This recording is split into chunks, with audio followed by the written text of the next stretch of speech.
ito ay rated SPG. Striktong patnubay at gabay ng magulang ang kailangan. Nakarating nga dito kay Divina na ito ngang si Charlene ay nagpapanggap raw umano bilang nanay nga nito ni Princess.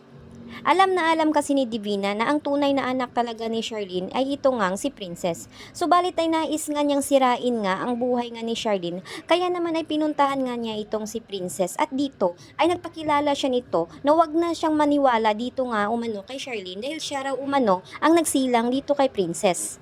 Naawa naman itong si Charlene sa bata dahil kahit sino na lang raw umano ang nagpakilala nito bilang nanay. Nagtataka naman itong si Princess na bakit umano siya nagpapanggap bilang nanay nito na alam naman ni Princess na salbahe nga ito ngang si Divina at alam niyang sasaktan nga lang niya itong si Princess.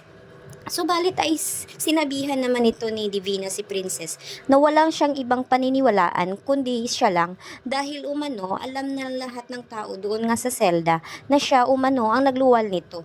Nagalit nga nito si Charlene at sinabi nga niya kung totoo raw ang kanyang sinabi ay dapat ay magpa-DNA test umano sila. Nabigla naman itong si Divina dahil alam na alam kasi ni Divina na nagsisinungaling nga lang siya. Subalit dahil nga dito ay sinabi ni Divina na walang problema umano at magpapa-DNA test umano siya kahit anong oras.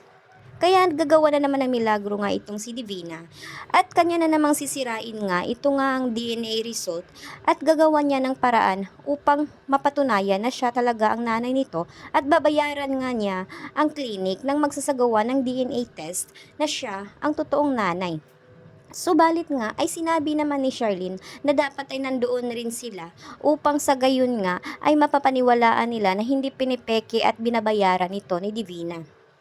Nabigla naman itong si Divina dahil alam niya na baka umano malaman na ang katotohanan at masira umano ang plano niya. Kaya sa ngayon nga, isinabi naman ni Divina na si Princess ay kukunin na umano niya at doon niya patitirahin sa kanilang bahay. Subalit ay natakot nga ito ngang si Princess baka isasaktan na naman siya nito ni Divina. Kaya sinabi ni Charlene dito kay Princess na huwag siyang sumama dyan kay Divina at baka masasaktan siya nito dahil sira ulo umano ito ngang si Divina.